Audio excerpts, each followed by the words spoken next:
On the 21st of November 2021, Ole Gunnar Solskjaer was relieved of his duties as the Manchester United manager after a 4-1 loss to Watford.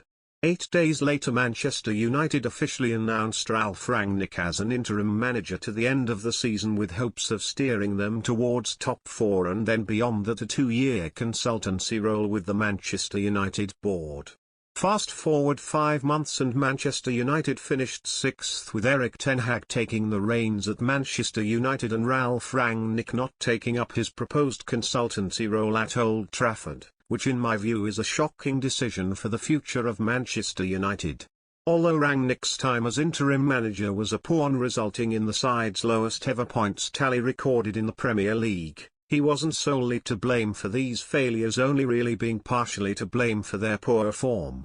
But Rangnick wasn't brought in for his managerial skills. Instead, he was drafted in because of his proficiency in the transfer market and building and running successful football teams like he done with the RB clubs across the world, especially Leipzig. Manchester United's decision to sack him comes down to a cowardice that has been previously seen by this board. They've used Rangnick's failings as an excuse to get rid of him, with the real reason for his removal down to his suggestions of wholesale change at the club. In press conferences, Rangnick spoke out about the poor state this Manchester United side was in and professed this squad needed up to 10 new signings.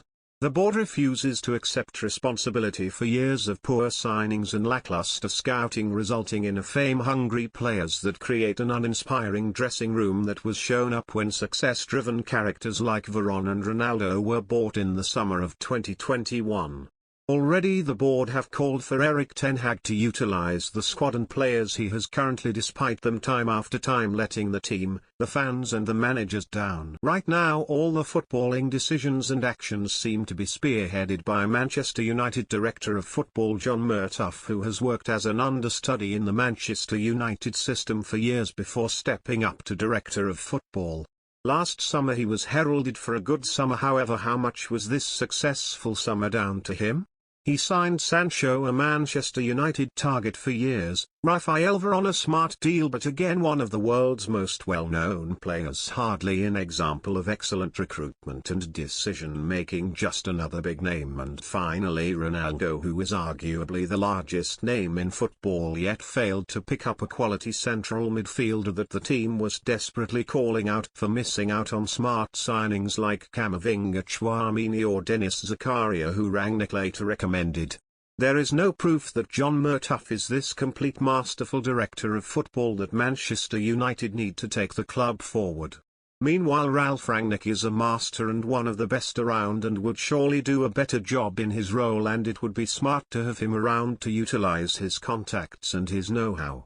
Yet Murtough has dismissed him, ignored his suggestions and calls for whole-scale change, which could end disastrously if Erik ten Hag is not backed correctly. That wraps up my view on the Rangnick issue. Let me know your thoughts in the comments down below, and while you're down there leave a like and subscribe. Goodbye.